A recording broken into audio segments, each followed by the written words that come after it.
The prosecution rests in the Manafort case, and Strzok is fired. With the very latest is our own Fox News chief intelligence correspondent, Catherine Herridge. Busy day today, Catherine.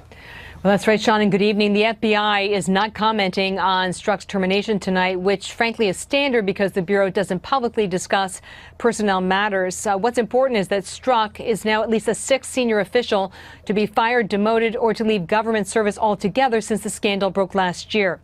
In a lengthy statement, Strzok's lawyer said the FBI's deputy director overruled the Bureau's disciplinary review that recommended a 60-day suspension and demotion, implying that the decision was political. Strzok, who dodged Fox's questions last month, recently testified under oath that his politics never infected his work. Like many people, I had and expressed personal political opinions during an extraordinary presidential election. But let me be clear, unequivocally and under oath, not once in my 26 years of defending our nation did my personal opinions impact any official action I took. Strzok's attorney also singled out the FBI Director Christopher Wray, alleging that Strzok's termination was a departure from, quote, typical Bureau practice and, quote, contradicts Director Wray's testimony to Congress and his recent public assurances. Director Wray recently responded to questions about Strzok and others. There's a pending personnel matter, and as I said, I want to make sure that we're doing things, following our process, doing things by the book. Our Inspector General report has referred a number of individuals to our disciplinary process, and I think it's very, very important that we let that process, without delay, work itself through and get to a result, as opposed to responding to hue and cry. In a separate development late today, the prosecution rested its case in the trial of Paul Manafort, the president's former campaign chairman, on bank and tax fraud charges. A Treasury Department official was the last witness for the prosecution, taking the stand for a second time and testifying that Manafort's company with Rick Gates, the government star witness, never filed paperwork for its foreign bank accounts. The judge allowed this testimony, but he was careful to remind the jury that the government had a chance to indict Manafort's company and chose not to, emphasizing to the jury only Mr. Manafort is on trial, and we will learn tomorrow morning if Manafort's defense team will call witnesses and present its own evidence. Sean. It's going to be interesting. They may not. Here with reaction is President Trump's personal attorney, former New York City Mayor Rudy Giuliani. Let me start with Mueller. How is this case impacted? Because Strzok is at the heart of all of it. He claims. I mean, he's played a much bigger role in this than a lot of the media wants to admit. I mean, first of all, he was there at the very beginning. He wrote all the initial documents justifying this investigation. He ran it for 11 months.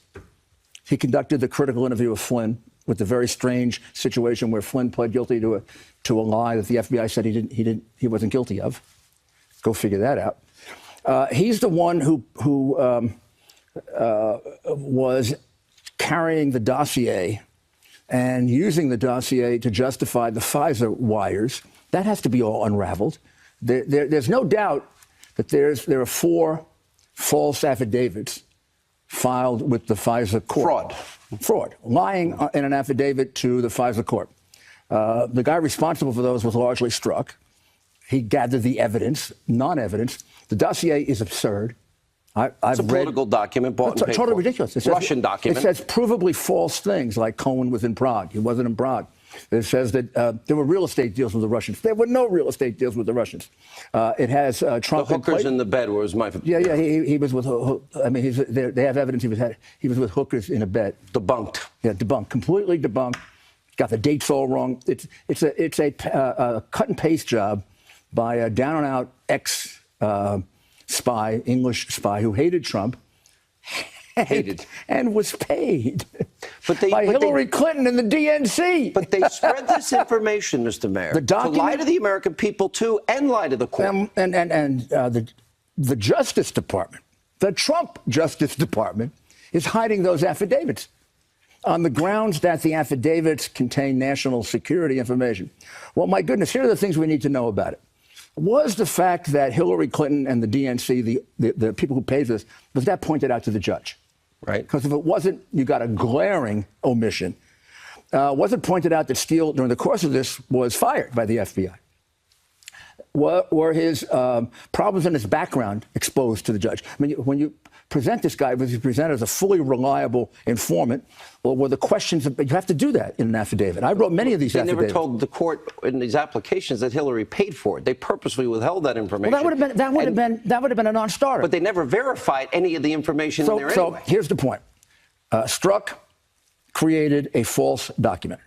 When we say, is there any evidence that his bias led to action that he took against Trump? Yeah. He perjured himself in an affidavit in order to start his insurance policy investigation. They were hoping they could do something with that before the election. But they ran into the same problem Mueller runs into.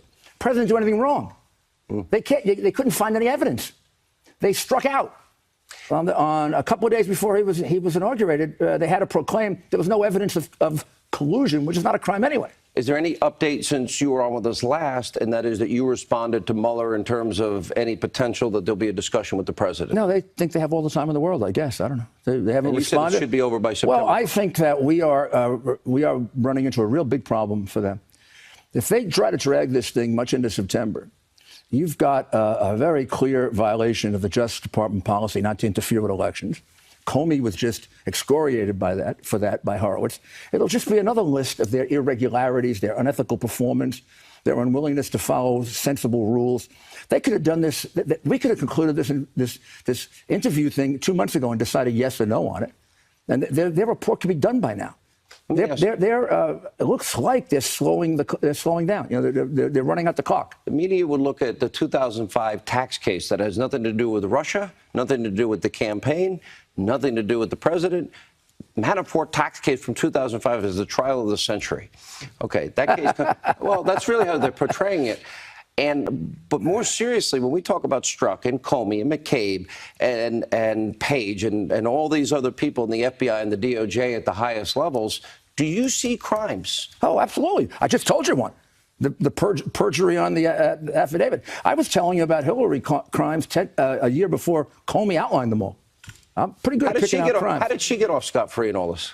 She got off because it was a fixed investigation, a totally phonny fixed investigation. Can she still be indicted? Run by Peter Strzok, who then turns around. The dossier is obtained on the day that they drop the case against Trump, against Hillary. So that case gets dropped, and they have to even up the score the next day and go after Trump the next day. Now, the reality is, I'm going to tell you, and we don't have the time to go into it. We can do it later. I'm going to tell you who orchestrated. There was a quarterback for all this. It isn't just Strzok. He's a bit of a puppet. Then there's Mueller. He's a puppet. People working for him some of them are really. I have a funny feel you're about to drop a bomb on me. Go ahead. The guy running it is Brennan. And he should be in front of a grand jury. Is Brennan. Brennan, CIA director. Brennan took an affidavit, a dossier, that unless he's the biggest idiot intelligence agent that ever existed, although he never really did much intelligence work, it's false. You can look at it and laugh at it. He peddled it to Harry Reid. That led to the request for the investigation. So he takes a false affidavit, a false dossier. He gets the senators involved, and a couple of Republican senators, and they demand an investigation. Totally phony investigation. Now, why can't we get an investigation when there are clear facts showing possible violations of the law? Why can't we? Even in the order appointing Mueller, which is completely illegitimate, they don't point out any crime. You have to point out a crime under the independent counsel regulations. They don't point it out. We have lots of crimes, and we can't get Sessions to move and appoint an independent counsel. He's recused from it. He's recused from everything. And Rosenstein is too much involved in it, and they're possible witnesses. By the way, Rosenstein signed the last FISA warrant. Well, that's why he's a possible witness and possible anything else. Mr. Mayor, great to see you. Thank you, sir. Appreciate it. Independent counsel to investigate the investigators. When we come back, Frank Luntz will respond to a claim of Omarosa that she's making about him, Geraldo Rivera, Pastor Darrell Scott, and Laura Trump, all coming up straight ahead. For more on this, let's bring in the president of Judicial Watch, Tom Fitton. His organization has played a leading role in requesting documents related to Peter Strzok's role in the Russia investigation. Let me straight off the bat get your take to his being officially fired. short time ago? Well, it's long overdue, and it's a body blow to the Mueller investigation. Strzok is an architect of the Russia collusion theory, which we know is fraudulently based. And there'd be no Mueller investigation without Peter Strzok. He was instrumental as the lead investigator. He certainly was behind the collusion with Fusion GPS, the FISA court documents. All of that is a senior official in the FBI. And the IG concluded that maybe some of his activity was impacted by his animus to President Trump or then candidate Trump. He should have been nowhere near either the Clinton or the Trump investigations.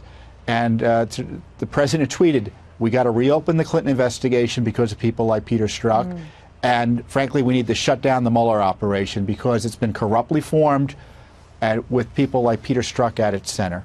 You know, you're the guy that always gets all the documents that people can't get. You heard Bret Baier before you, and he was talking about how, you know, word is that Lisa Page's testimony did not match up with what Peter Strzok said. Have you heard that, and how do you eventually get access to that? Well, you know, it's up to Congress to release that testimony. Congress isn't subject to the Freedom of Information Act, and that's why we have to sue in court the agencies directly to get some of the documents Congress has looked at privately but won't release publicly, or in the case of testimony, won't release publicly. So Page's testimony needs to be publicized as quickly as it can so that we have fuller information. You know, and we're right now are battling the FBI for the text messages of Andrew McCabe, the number 2 at the FBI who was corruptly fired. And when you look back at the FBI and the Department of Justice during the Obama administration, you've had Comey fired for misconduct, Andrew McCabe fired for misconduct, Strzok fired for misconduct, Lisa Page demoted, all of whom had a hand in this Russia investigation that Mueller's now running with. Yeah. Mr. Mueller needs to be questioned, frankly, about how he used Mr. Strzok and why he was let go, and no one was told about it for 4 months, the reasons behind his being let go. Namely his anti-Trump animus as uncovered by the IG in the text messages. So unbelievable. Yeah, you brought up a good point. I know that you've been behind trying to get those text messages related to Andrew McCabe and his wife Jill McCabe and her 2015 run for state senate, in which she took money from, quote, Hillary people. Why is it that you want to see those texts? Because do you expect to see some sort of quid pro quo in there, or what do you think is in there?